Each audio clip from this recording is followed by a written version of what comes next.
ಎಲ್ಲ ಒಂದ್ಸರಿನೂ ಮಾತಾಡಿರ್ಲಿಲ್ಲ. ರೆಕಾರ್ಡ್ಗೆ ತಪ್ಪು ಹೋಗ್ಬಾರ್ದು. ನೀನು ರೆಕಾರ್ಡ್ಗೆ ತಪ್ಪು ಹೋಗ್ತಾ ಇದ್ರೆ ಹೇಳಿ.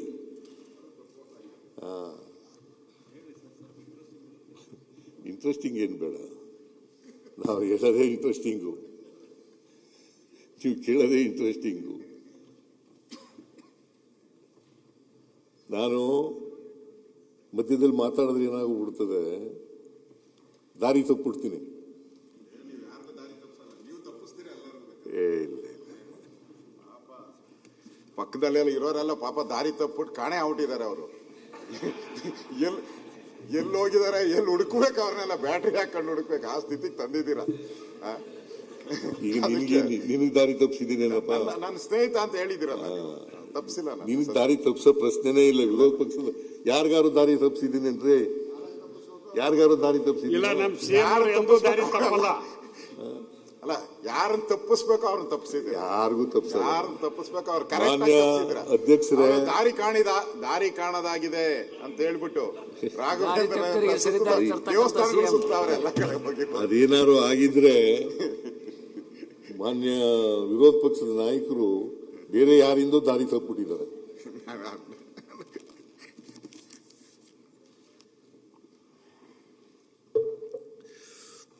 ಅದರಿಂದ ನಾನು ಯಾರಿಗೂ ದಾರಿ ತಪ್ಪಿಸ್ತಕ್ಕಂಥ, ಇದು ವಾಸ್ತವವಾದಂಥ ವಿಚಾರಗಳನ್ನ ಸದನದ ಮುಂದೆ ಇಡ್ತಾ ಇದ್ದೀನಿ. ಯಾಕಂದ್ರೆ ಸದನ ನಾವು ದೇವಾಲಯ, ನ್ಯಾಯಾಲಯ ಅಂತ ಅನ್ಕೊಂಡಿದ್ದೀವಿ. ಅದರಿಂದ ಈ ರಾಜ್ಯದ ಜನ 7 ಕೋಟಿ ಜನ ನೋಡ್ತಾ ಇದ್ದಾರೆ. ಅದರಿಂದ ದಾರಿ ತಪ್ಪಿಸ್ತಕ್ಕಂಥ ಪ್ರಶ್ನೆನೇ ಇಲ್ಲ. ಯಾರಿಗೂ ದಾರಿ ತಪ್ಪಿಸ್ತಕ್ಕಂಥ ಪ್ರಶ್ನೆ ಉದ್ಭವ ಆಗದೇ ಇಲ್ಲ. ಕರ್ನಾಟಕದ್ದು ಅಂದಾಜು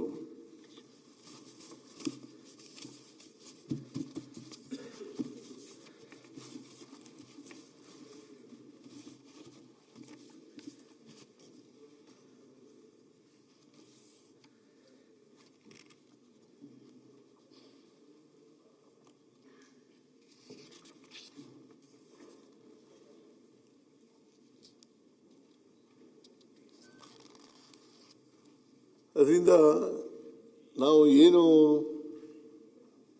ಫಿಸ್ಕಲ್ ರೆಸ್ಪಾನ್ಸಿಬಿಲಿಟಿ ಆಕ್ಟ್ ಅದೇನು ಮಾರ್ಗಸೂಚಿಗಳನ್ನು ಹೇಳ್ತದೆ, ಮಾನದಂಡಗಳನ್ನು ಹೇಳ್ತದೆ, ಆ ಮಾನದಂಡಗಳ ಒಳಗಡೆ ಇದ್ದೀವಿ. ಇವತ್ತಿನಿಂದಲ್ಲ, ನಾನು 94-95ರಲ್ಲಿ ಹಣಕಾಸಿನ ಮಂತ್ರಿ ಆದೆ. 94-95 ಅವತ್ತಿನಿಂದ ಇವತ್ತಿನವರೆಗೆ ನಾನು 17 ಬಜೆಟ್ ಮಂಡಿಸಿದ್ದೀನಿ. 17 ಬಜೆಟ್ಗಳಲ್ಲಿಯೂ ಕೂಡ ಸಾಧ್ಯವಾದ ಮಟ್ಟಿಗೆ ಫಿಸ್ಕಲ್ ಡಿಸಿಪ್ಲಿನ್ ಅನ್ನು ಮೇಂಟೈನ್ ಮಾಡ್ತಕ್ಕಂಥ ಪ್ರಯತ್ನವನ್ನು ಮಾಡಿದ್ದೀನಿ. ರಾಜ್ಯಕ್ಕೆ ಹೊರೆಯಾಗ್ತಕ್ಕಂಥ, ಜನರಿಗೆ ಹೊರೆಯಾಗ್ತಕ್ಕಂಥ ಬಜೆಟ್ ಅನ್ನು ಮಂಡಿಸಿಲ್ಲ.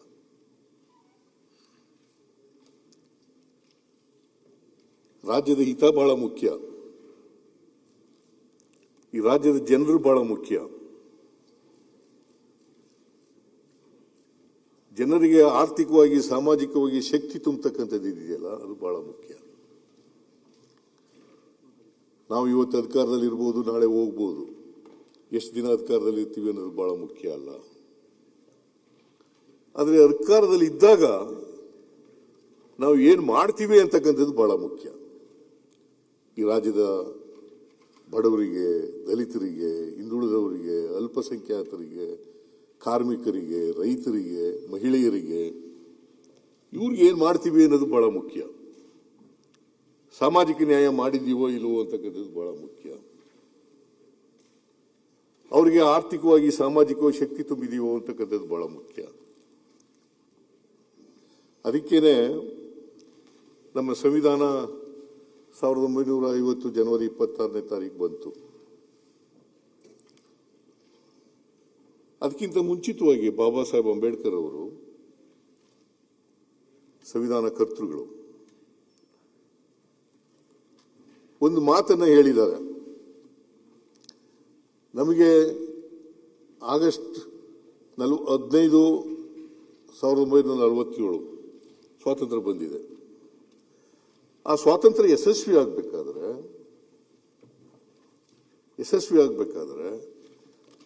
ನಾವು ಈ ಸಮಾಜದಲ್ಲಿರ್ತಕ್ಕಂಥ ಪ್ರತಿಯೊಬ್ಬರಿಗೂ ಕೂಡ ಸಾಮಾಜಿಕ ಆರ್ಥಿಕ ಸ್ವಾತಂತ್ರ್ಯವನ್ನು ಕೊಡಬೇಕು. ಬರೀ ರಾಜಕೀಯ ಸ್ವಾತಂತ್ರ್ಯ ಬಂದರೆ ಸಾಲದು, ಆರ್ಥಿಕ ಸಾಮಾಜಿಕ ಸ್ವಾತಂತ್ರ್ಯವನ್ನು ಕೊಡಬೇಕು.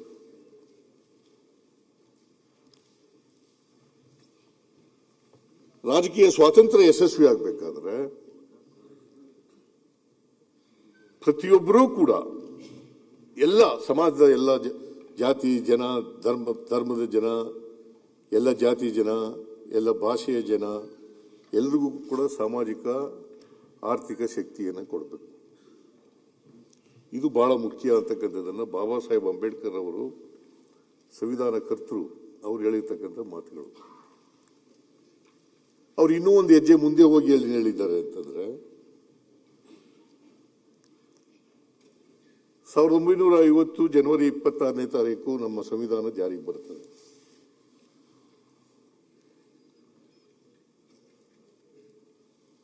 ಅವತ್ತು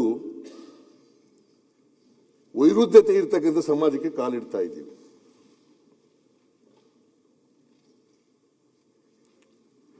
ಸಮಾಜದಲ್ಲಿ ಆರ್ಥಿಕ ಅಸಮಾನತೆ ಇದೆ, ಸಾಮಾಜಿಕ ಅಸಮಾನತೆ ಇದೆ, ರಾಜಕೀಯ ಅಸಮಾನತೆ ಇದೆ, ಶೈಕ್ಷಣಿಕ ಅಸಮಾನತೆ ಇದೆ. ಎಲ್ಲಿವರೆಗೆ ನಾವು ಈ ಅಸಮಾನತೆಯನ್ನು ತೊಲಗಿಸೋದಿಲ್ಲ ಅಲ್ಲಿವರೆಗೆ ಸಮ ಸಮಾಜವನ್ನು ನಿರ್ಮಾಣ ಮಾಡಲಿಕ್ಕೆ ಸಾಧ್ಯ ಆಗಲ್ಲ. ಸ್ವಾತಂತ್ರ್ಯ ಬಂದು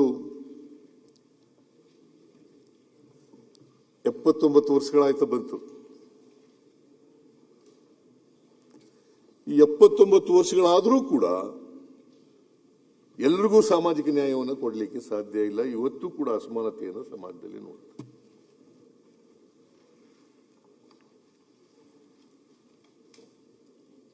ಎಲ್ಲಿವರೆಗೆ ಈ ಅಸಮಾನತೆಯನ್ನು ಹೋಗಲಾಡಿಸಲ್ಲ ಅಲ್ಲಿವರೆಗೆ ಸಮಾನತೆ ಸಮಾಜದಲ್ಲಿ ಬರಲಿಕ್ಕೆ ಸಾಧ್ಯ ಇಲ್ಲ.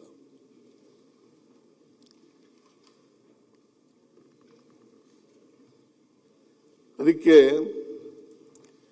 ನಾನು ನನ್ನ ಸ್ವಂತ ಅಭಿಪ್ರಾಯವನ್ನು ಕೂಡ ಹೇಳಲಿಕ್ಕೆ ಬಯಸ್ತಾ ಇದ್ದೀನಿ. ಬಸವಣ್ಣವರು ಹೇಳಿದ್ರು, ಜಾತಿ ಹೋಗ್ಬೇಕು, ವರ್ಗ ಹೋಗ್ಬೇಕು, ಸಮಾನತೆ ಸಮಾಜ ಬರಬೇಕು. ಆಮೇಲೆ ಕರ್ಮ ಸಿದ್ಧಾಂತ ಹೋಗ್ಬೇಕು ಅಂತ ಹೇಳಿದ್ರು. ಕರ್ಮ ಸಿದ್ಧಾಂತ ಹೋಗ್ಬೇಕು. ಈಗಲೂ ಕೂಡ ಅನೇಕ ಜನ ಮಾನ್ಯ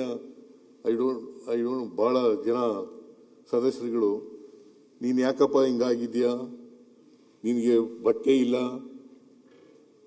ಆಸ್ತಿ ಇಲ್ಲ, ಹೊಟ್ಟೆಗಿಲ್ಲ, ಮನೆ ಇಲ್ಲ ಅಂತಂದ್ರೆ, ನಾನು ಹಿಂದಿನ ಜನ್ಮದಲ್ಲಿ ಕರ್ಮ ಮಾಡಿಬಿಟ್ಟಿದ್ದೆ, ಅದಕ್ಕೋಸ್ಕರವಾಗಿ ಈ ಜನ್ಮದಲ್ಲಿ ಹಿಂಗೆ ಹುಟ್ಟುಬಿಟ್ಟಿದ್ದೀನಿ ನಾನು ಅಂತ ಇದನ್ನ ಹುಟ್ಟಾಕ್ಬಿಟ್ಟಿದ್ದಾರೆ ಪಟ್ಟಭದ್ರ. ಇದನ್ನೇ ನಂಬ್ಕೋಬೇಕು. ಇದನ್ನ ನಂಬ್ಕೊಂಡು ಹಿಂಗೇ ಇರಬೇಕು. ನನ್ನ ಕರ್ಮ ಅಪ್ಪ, ನನ್ನ ಹಣೆಯಲ್ಲಿ ಬರೆದು ಬಿಟ್ಟದಪ್ಪ,